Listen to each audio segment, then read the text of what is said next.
Here we are again, another video. Um,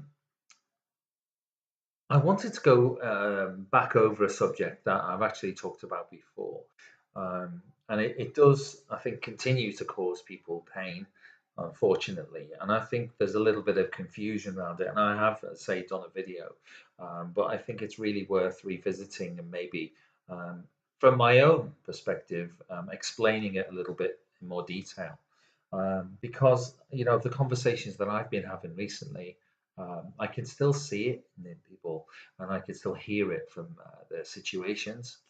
And I suppose it's worth describing again, and that is, people. The question is, why do people suffer? And I think the answer is because I think we're playing the wrong game. The idea is that you need to play the game that you're in, play the rules of the game that you're in. And so, if you take, for example, the analogy of a football player, um, having a rugby player come onto the pitch, within a few seconds he will have picked up the ball and he will run with it, and the referee will be blowing his whistle, and everybody will be confused as to what's going on.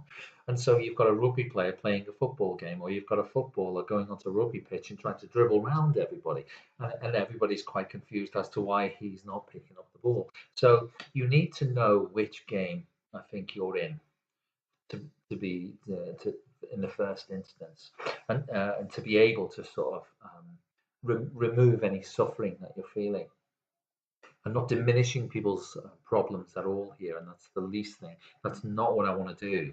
But I think it's important to just use this analogy for explanation. So if you see your life from a victim perspective, thinking that you're just never getting a break, and you're just not able to get the perfect partner, or the perfect job, or the bank balance that you feel as though you're worthy of.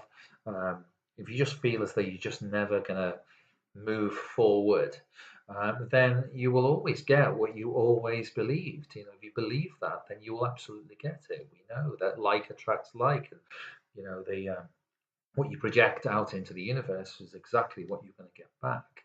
Um, but if you attempt to look at your life as a bunch of choices, then the game changes, and you start to perhaps, if you're playing as a footballer on a rugby pitch, then you will pick up the ball and you will understand the rules of the game a lot more. So it's understanding the game that you're in, basically, and play those rules. So the question comes is, what game are you uh, in order to relieve some of that suffering? And I've got it, as I say, I've done it in videos before, and I've talked about these two areas, um, being finite and infinite. These two games that we can sort of, perhaps just for a minute, we can show what's part of each game. Now, if you are in a finite world, then you will have stuff. You will have stuff around you. You will have acquisitions. You will have the latest car. You will have the latest phone. You will have designer clothes. Um, you will your life will be dictated in terms of who you are, or the job that you have. If you're a surgeon or a dentist or a CEO, or a boss, a manager, whatever, that will be your life, and that's how you will be working along with everybody else in the finite world.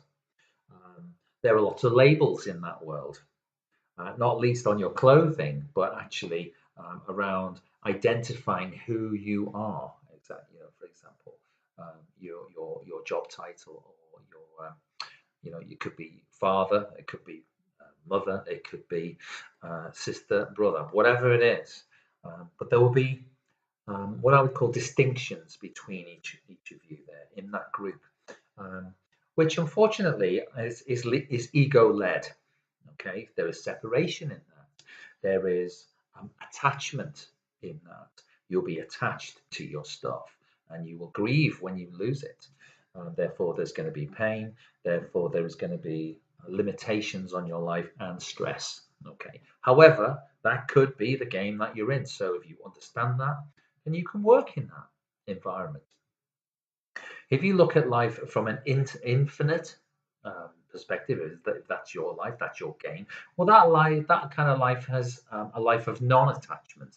So you don't have all this stuff around you. You don't need all this stuff. There's a little bit more unity about it. You don't have the separation that the finite world has. You, when you think about stuff, anyway, we've I've been going through it with my boys at the moment. They are 9 and 10, and we've been talking about the stuff that they have, and it's never really yours. I don't think they're ready for that message just yet.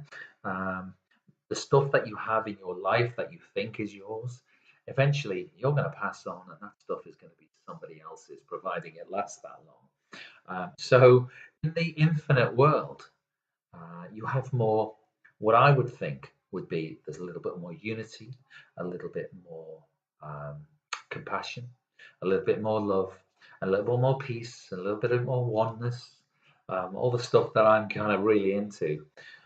The problem comes, I think, if the finite person, the guy with all the stuff, moves into the infinite world. You can see automatically there's something going to happen. So you can't come to the infinite world with your Gucci bag, your handbag, or your and equally you can't go into the finite world without those. Unfortunately, there is this separation between the two worlds.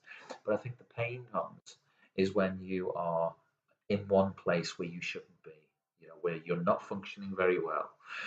So I'm not prescribing this. I'm just trying to let you understand my understanding of this, and maybe consider it yourself. So if you're feeling pain, if you're feeling the suffering that goes on in your life, then it might be that you're playing the wrong game, and it might be a really interesting exercise to go off and see what you feel about that. And I watched a really interesting documentary on the Buddha last night. Absolutely loved it, but it's right up my street, as you can probably imagine. And the Buddha talks about attachment, and you don't need all the stuff that you think you need, but you try telling a 10-year-old that he doesn't need his Nerf gun anymore. Anyway, that might be for a later conversation. But I think it's important to understand the game that you're in order to release that pain that some of you might be experiencing. As I say, it's not to diminish your life in any way and where you are right now, but I think it's all part and parcel of the healing journey. So have a good day and or night, wherever you are in the world, and we'll speak to you soon.